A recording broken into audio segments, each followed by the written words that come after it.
We're 6 points clear at the top of the table. It's the Europa League draw today, and then I don't know because I haven't gone forward. It's kind of hard to do an intro that way. So I guess let's go ahead and do the draw, and we'll see because we're theoretically we're gonna play Bayern and Dortmund, but maybe some other chaos will happen. All right, 16 teams left here. Oh, I can actually slide this way. New camera. Oops, sorry about the zooming. Whoa, it's like I don't know what's happening right now. Bilbao, Benfica, Brighton, Dynamo Moscow, Midtjylland, Augsburg, Bochum, Kiev, Copenhagen, Feyenoord. Oh, there's more. Usten, RB Salzburg, Sporting, and then behind me is Olympiacos, Eindhoven, and us. Okay. Oh, avoiding the Premier League team, probably a good thing. Okay. It doesn't have any of the coefficients. I don't know how good these teams are. Dynamo Kiev. Do we even have the league loaded? Let's find out. We do. So they're a real team. Okay, they won the league last year. Okay. They got out of their Europa League group stage against Legia Warsaw, Apoel, and Nice. So they're Europa League ready, right? But we were in the Champions League, so are we favored?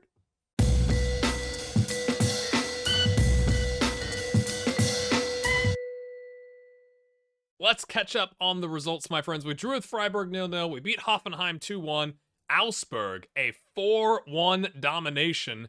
We lost to Napoli. We tried playing a 5-3-2 cautious fluid counterattacking, and it almost worked until we conceded, and then it was downhill, and we only beat last place, dead last Nuremberg, 1-0. But I want to show you some of these highlights because they were quite good. So taking on Hoffenheim here, 8th minute, Fagir gets the goal. Somebody just bought something on 2Game. Thanks for your support. Literally, just happened. And I wanted to show you this primarily because these are our third kits. Third kit's working. Xavi Simons, it's not gonna replay it. Xavi Simons shoots it. It deflects up. The defender heads it, but Wahid is right here and it goes doink, doink, and he doinks it in. He gets credit for the goal, but he didn't know much about it. It's just funny that it adds his goal total. And then, yes, our ball-winning midfielder decided to stop running after the ball. Yeah, that's good. And then keeper dives, slots it home, 1-1 in the 47th minute, right after halftime. I was really disappointed because Jakic was like, oh, someone else will take care of that. And then he didn't. Simons plays it in. Frankie's there. It was reviewed by VAR. He was onside by a fraction. And we get the win. 87th minute, though. Not exactly inspiring stuff. So we take on Augsburg 4-1, my friends. Lovely. Lovely. Daryl DK getting a goal. This was the Peter Meyer show, my friends. He had a goal and 2 assists. Just, yeah, to put that out there. Doinks it over. DK, again, DK grazes his forehead. Maybe he tipped his nose. It goes in. We gave up a penalty, which was kind of disappointing, but so that was Meyer's first assist. Ball over the top here, goes to Frankie, out on the wing, turns, uses his left peg, returns the favor. I mean, it was DK, but you know what I'm saying. He returns the favor. Meyer gets his first ever goal with the club. Lovely stuff. Meyer again, Zalazar, a little 1-2, if you can call it that, plays Frankie in. He returns the favor. 3-1 in the 59th minute, and then Zalazar, as he does from time to time, with a lovely set piece goal. It was this kid. It was so exciting because of course now all of his, he's like, oh, I've peaked, I'm done. But this is all in one game, a goal and 2 assists in one game, and he started. It was unbelievable. An 8.4. Get in, son. And then the 1 goal against Nuremberg with Vieira, ball forward. Luciano doesn't want to learn right back. That's a thing. Nice little spin there by Fabio. We'll take it. I thought that was worth showing you as well. In that game against Nuremberg, Divock Origi pulls his calf. He's out for 2 weeks. You'll note, my friends, there are teams sniffing around Monaco and Roma. Roma in the papers saying they're closing in on a deal for 34 million. To be fair, he's only given us 2 goals and 9 starts with 1 sub with an assist on a 686, but his Champions League, he's given us 4 goals and 5 starts and an assist. If he leaves for 34 million, it works out. If he doesn't, maybe he'll do some magic in the Europa League.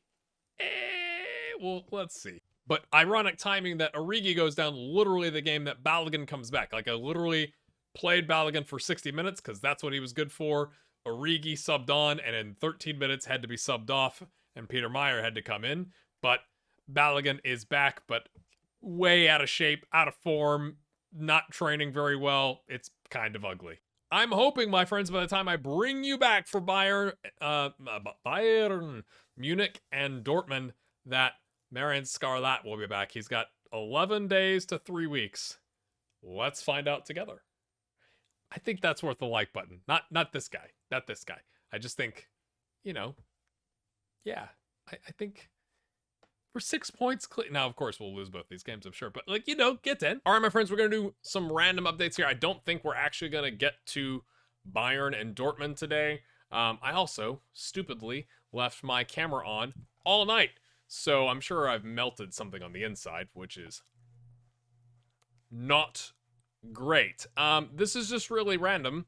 They've upped the wage budget from about 1.96 to 1.4. It was just like, here you go, here's some extra cash. And I'm like, okay.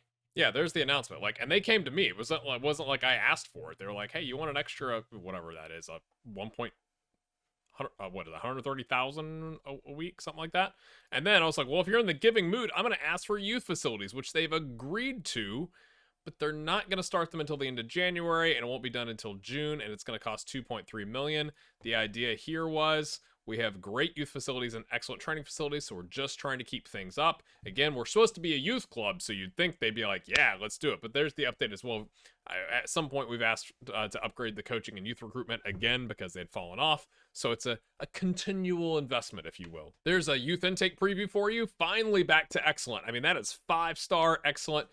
It just is a bit random to me. And I guess this is the randomness of academy, graduates or whatever. Is like 3 strikers, 2 goalkeepers, 2 left backs, 2 center backs, and then and 2 DMs, and it's spread out. No attacking midfielders. It just seems very concentrated. But we're not going to complain. Although, is it an actual excellent goalkeeper? Because the ones we've had come in are like, yay, but then I guess it's lack of playing time, and they just haven't really developed. And then again, Roma is sniffing around for Divock. Daryl DK has committed his future to the club. We've taken him from whatever it was, 41 grand to 65 grand. Still a regular starter, doesn't want important player minutes. He's delighted to be working under me for his admiration. The big deal here is we got rid of his 20 million euro release clause because, my friends, he was at 20 to 22 before the contract. Obviously, the contract length bumps that up. But we were, there was at least one club, I can't remember who it was, that was sniffing around.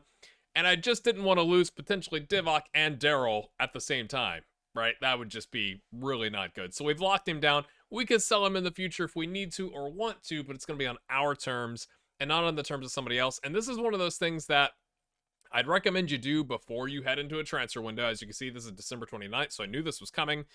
But it's like, I added, you go to the contract tab here, and then you add a column. You add 2 columns. I've got minimum fee, release clause clubs in a major continental competition, so like Champions League or whatever, Copa Libertadores, I think, in South America, those types of things, and just minimum fee release clause. I do wish it would just give me all the release clauses, and then I could go look to see, is it Champions League? Is it clubs in a higher division? Whatever. Maybe there's a column for that. I don't see it under contract, right? Clauses, release. It's like, there's not a, you would think it would be this, right? But it's like, you'd have to insert one for all of those, which just seems absurd to me. So Adrian White's got a 13.25 million. Malik's 50 million. He's dropping. We probably need to sell him. But he's a youth prospect, and we're trying to keep youth prospects around. Metin Yilmaz is 40 million. Frankie's 61 million. Frankie, makes you a little nervous, right? Rodrigo Zalazar is at 25 million. I would not hate, there's no need, I think, to offer him a new contract. If someone comes in and pays 25 million for this, you go, all right, He's done well for us, absolutely, but it is what it is. Wahid is 45 million. Okay, so we got some time there, at least as of right now. Divock is 34 million, as we've discussed. He's got now just Monaco. We've hopped forward into the days of the year. So we'll see if he goes. Again, if he goes, he goes.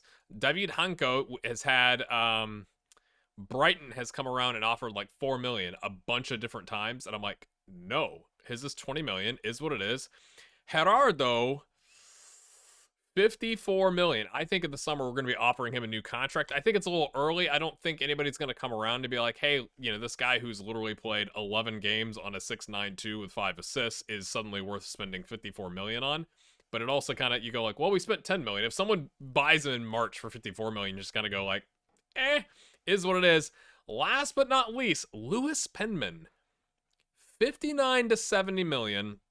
With a 59 million release clause for clubs in the Champions League. Do we need to offer him a contract like today? Like, he just got here.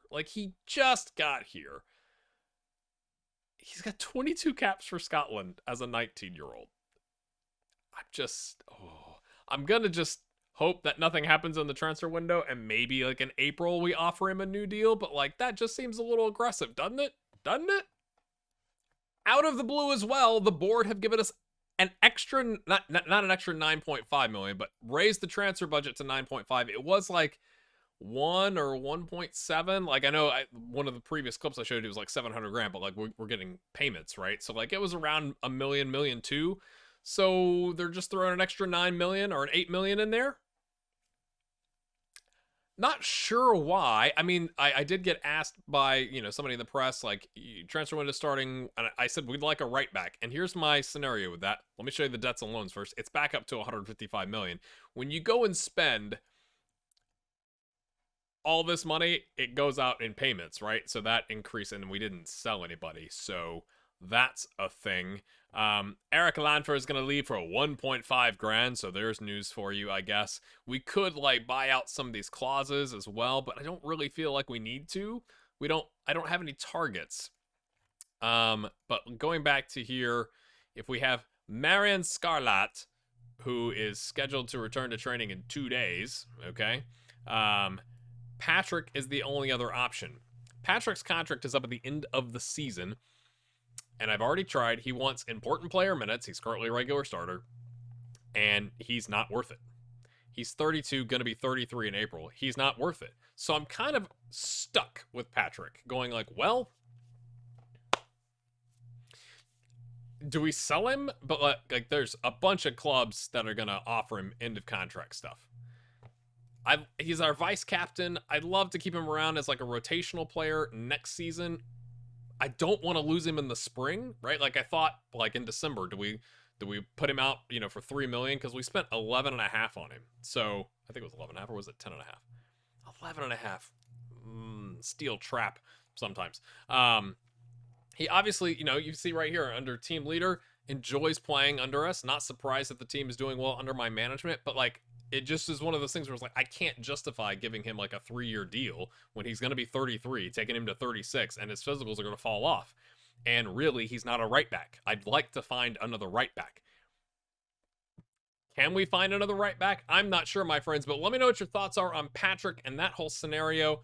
I have been scouting players. I don't have somebody to go spend 9 million on. I just don't. Even if we pull some of the wage budget down and spend 12 million, I don't have a target at right back, because it's also that balance of like somebody who isn't good enough to need first team minutes all the time.